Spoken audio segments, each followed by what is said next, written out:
Okay, good morning.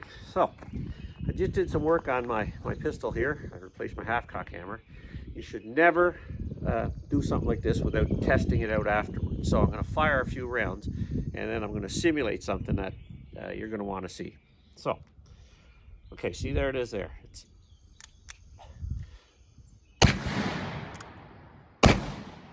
And then you go and you can't cock the gun. All of a sudden, you fired a round and you can't cock the gun.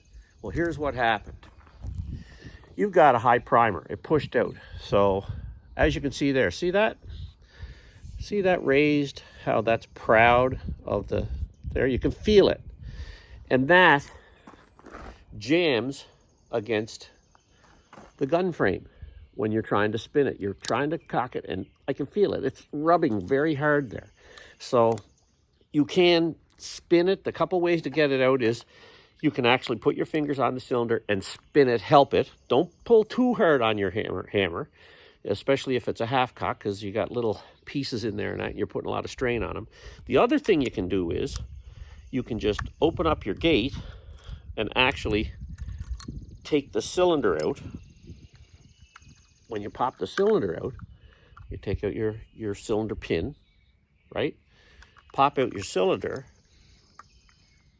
and then you've got all your rounds. And actually, if you look at this one here, it's got 6 in it because I was test firing the gun. I normally only put 5 in. But every second one of these is proud. It's bumped up. I think this one here, you can actually see the difference.